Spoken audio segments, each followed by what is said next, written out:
Kami melaksanakan pelimpahan tanggung jawab tersangka dan barang bukti atas dugaan tindak pidana pencemaran nama baik maupun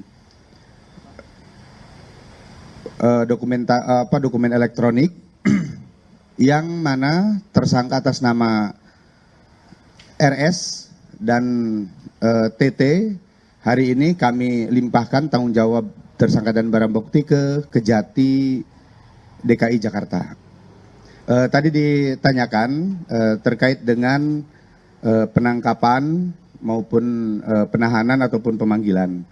Semua prosedur hukum yang diatur di dalam Kitab Undang-Undang Hukum Acara Pidana tentunya menjadi pedoman kami di dalam melaksanakan proses penyidikan terhadap perkara dimaksud. Jadi kami pastikan bahwa seluruh tahapan yang dilakukan oleh penyidik di Ditreskrim Polda Metro Jaya sudah sesuai dengan prosedur KUHAP. Kemudian yang kedua, intervensi. Kalau intervensi, saya kira lebih tepatnya ke mencoba menghalang-halangi atau mengganggu atau menghambat proses penyidikan ya. Karena upaya-upaya untuk supaya penyidikan ini terhambat atau penyidikan ini mengalami gangguan, ya tentunya penyidik tetap kita hadapi dengan bijak, kita hadapi dengan prosedur yang kita tempuh sesuai dengan KUHAP.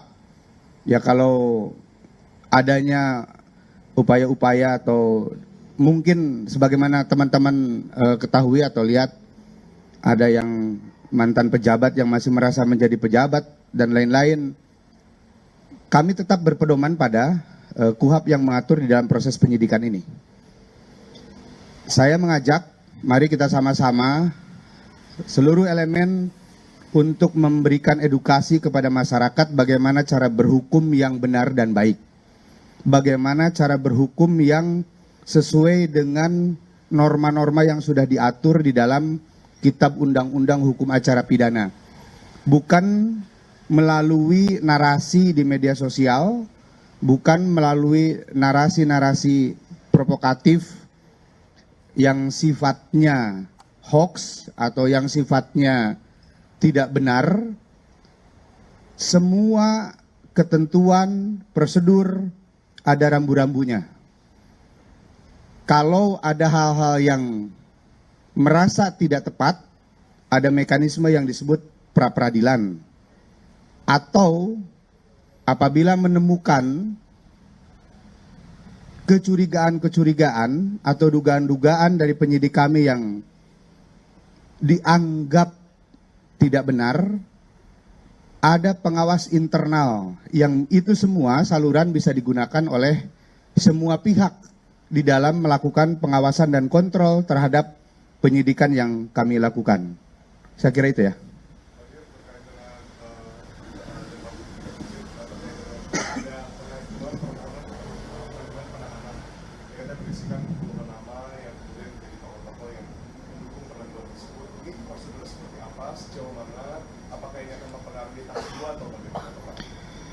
Hari ini tanggung jawab tersangka dan barang bukti sudah menjadi tanggung jawab dari pihak jaksa penuntut umum.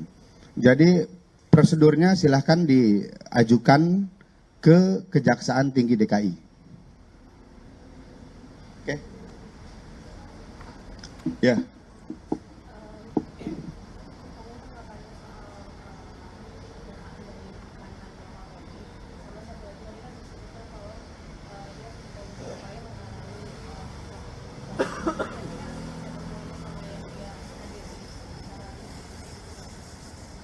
Oke, saya jawab ya. Jadi baik tentang adanya statement atau pernyataan dari mantan pejabat Polri, kami perlu sampaikan bahwa Polri ini anti kritik. Polri tidak alergi dengan adanya kritik, saran, dan masukan. Kami berterima kasih dengan beliau yang sudah memberikan masukan. Tetapi perlu kami luruskan kepada publik. Yang pertama, upaya paksa yang dilakukan oleh penyidik itu merupakan suatu rangkaian proses hukum dan ini dapat dipertanggungjawabkan.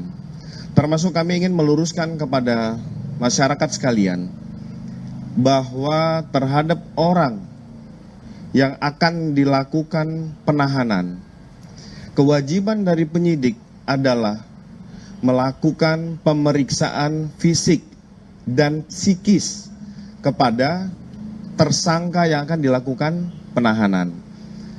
Apakah yang bersangkutan memiliki penyakit bawaan atau memiliki penyakit menular, karena ini kan akan bergabung dengan tahanan lain. Untuk dilakukan pemeriksaan kesehatan tersebut di Rumah Sakit Polri Kramat Jati, kita pasti sudah mengetahui bahwa Rumah Sakit Polri Kramat Jati memiliki dokter perlengkapan yang lebih dibandingkan dokes yang ada. Sehingga ini memberi ruang penyidik menghormati hak azazi manusia. Termasuk yang disampaikan bahwa ada kezoliman, kami luruskan bahwa dengan memberikan perawatan ditemukan adanya penyakit bawaan dari 2 orang tersangka. Ini dilakukan perawatan secara medis, ini sebagai syarat bahwa Polri itu menjunjung tinggi hak azazi manusia. Termasuk terhadap salah satu tersangka diberikan ruang pada saat melaksanakan ujian. Mungkin teman-teman sudah melihat ada dokumentasi yang sudah naik di media sosial maupun televisi, diberi ruang kesempatan untuk melaksanakan ujian.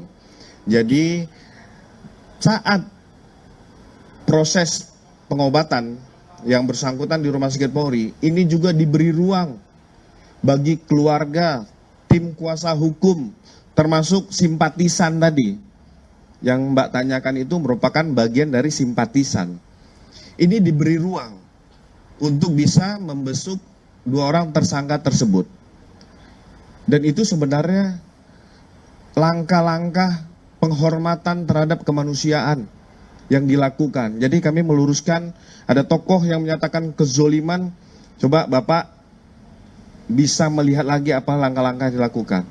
Jadi memang kalau dalam upaya hukum, kami tekankan sekali lagi, ini bukan terhadap personal, bukan terhadap profesi, bukan terhadap ketokohan, tetapi terkait tentang laporan seseorang warga masyarakat, dilengkapi dengan alat-alat bukti, keterangan saksi, ahli, dan lain-lain, sehingga ditetapkanlah sebagai tersangka. Jadi proses itu yang harus kita sama-sama mengedukasi.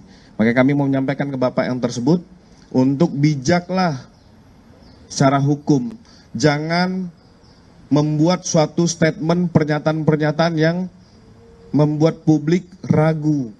Harusnya dengan beliau yang memiliki kemampuan, apalagi untuk kemarin kita dengar bersama-sama, dinyatakan bahwa 2 orang tersangka itu sehat. Yang bisa membuktikan yang bersangkutan sehat itu adalah orang-orang yang expert in area, orang-orang yang memiliki keahlian di bidangnya, yaitu apa? Dokter. Ya. Download Tribun X sekarang, menghadirkan lokal menjadi Indonesia.